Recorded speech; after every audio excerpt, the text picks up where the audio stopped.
Здравствуйте все! Добро пожаловать на канал Магия Песка. Старинные турецкие гаремные гадания на песке для вас.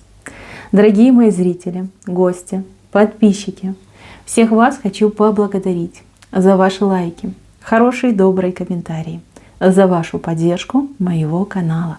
Земной вам поклон! Давайте сегодня сделаем отсыпочку на мужчину.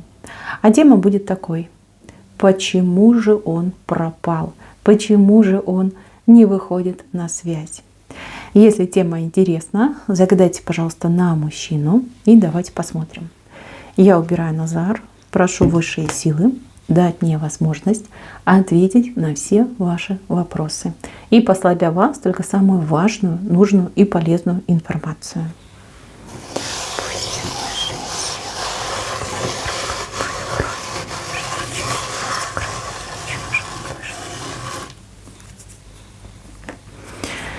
Так, но он действительно пропал, а вы его ищете, вы о нем думаете, вы, кстати, даже переживаете за него, да? Не случилось ли какой беды?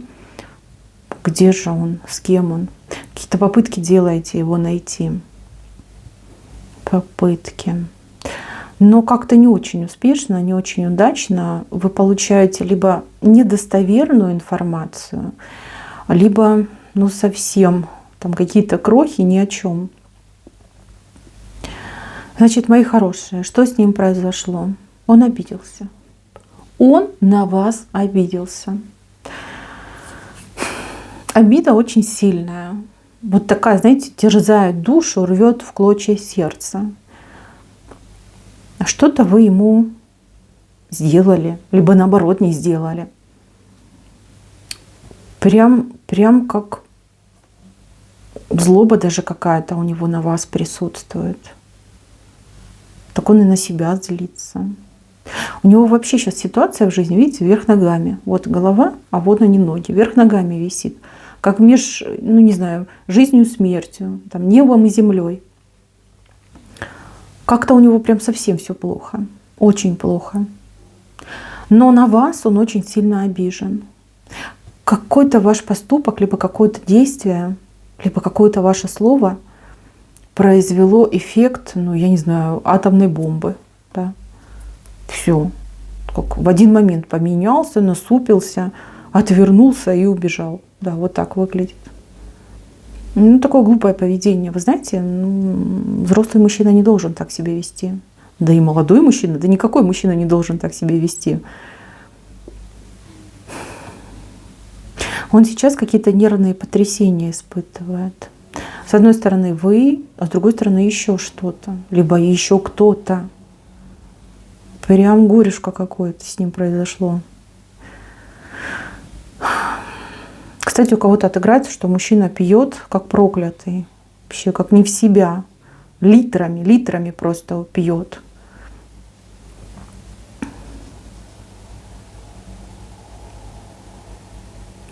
Девочки, у него состояние какой-то невероятной депрессии и болевых ощущений, и каких-то бесконечных претензий и обид. Знаете, как человек обиделся на всех и сразу, на весь мир целиком обиделся. Он то ли с кем-то подрался недавно, то ли с кем-то хотел бы подраться. Какая-то даже агрессия на кого-то шла. Человек собой не владеет, вот так я вам скажу.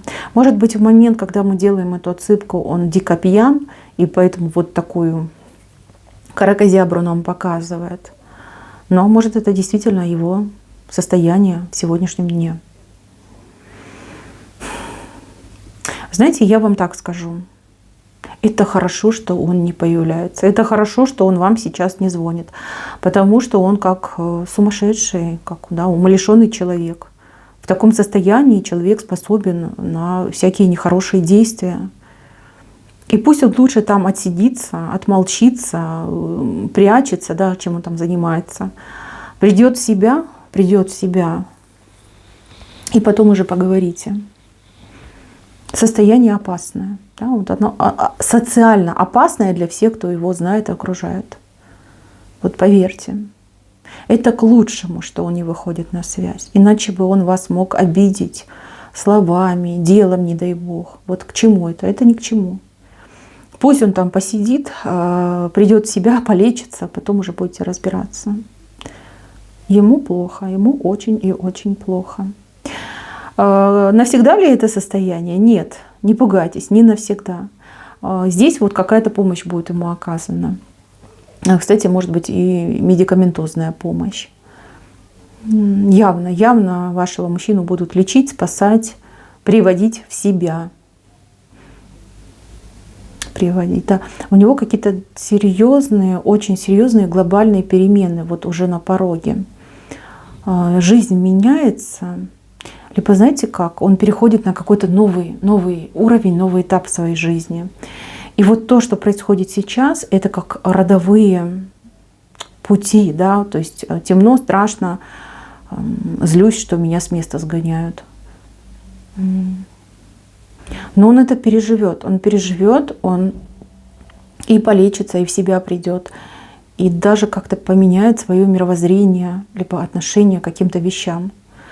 Сейчас он в виде какого-то обидчивого ребенка, такого, знаете, противного, истеричного ребенка.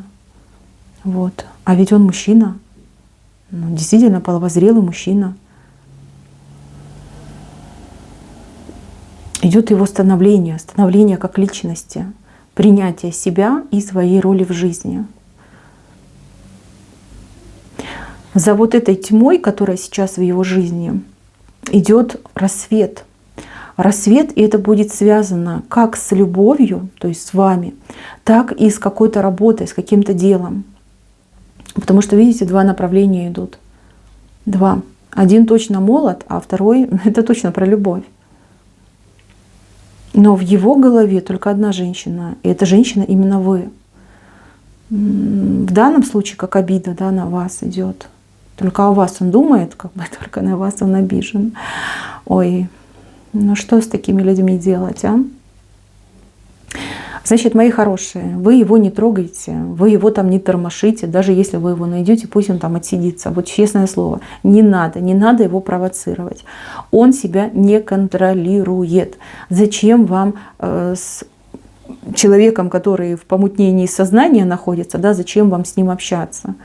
Он может наговорить 3 короба, а сам об этом не думает, да, либо этого не желает. Но вот под влиянием там, и алкоголя, и вот этого настроения, да, можно что угодно сказать. Поэтому, девочки, займитесь собой, его не трогайте. Придет в себя, пойдет на поправку, он сам объявится. Сам, понимаете, сам придет к вам. Спасать? Нет, не надо его спасать, не надо ни искать, ни спасать. Нет, абсолютно нет. Вы же ничем не поможете. Не, я вижу ваши порывы, я вижу, что вы готовы последнее отдать ради любимого, но не надо, не стоит этого делать. Нет у вас тех возможностей, нет того ресурса, который ему сейчас нужен. Ему нужно время, понимаете? Время. Время на то, чтобы, как говорится, переболеть, прийти в себя и восстановиться. Вот. У вас будет с ним встреча обязательно, и разговор у вас будет. Вот. Вы все узнаете. Вы узнаете, что с ним происходило. Либо лично от него, либо от кого-то вот из его круга, кто это все лично наблюдал. Все узнаете. Что сделали вы ему плохого? Да ничего вы ему плохого не сделали. Может быть, он что-то неправильно понял, либо неправильно расценил, оценил. Может быть, это. Но представьте человека в стрессе, в депрессии, в больших бедах и неприятностях. Да любой косой взгляд — это как, я не знаю, предательство для него. Вот. Не заморачивайтесь насчет себя, занимайтесь собой, занимайтесь своими делами. Тем более я вижу, вам будет чем заняться. У вас какая-то прям интересная программа на ближайшие дни идет. Вот. А его пока оставьте в покое. В покое, да. Это будет правильно. Так, мои хорошие, на этом все. Спасибо всем за внимание. Всем пока-пока.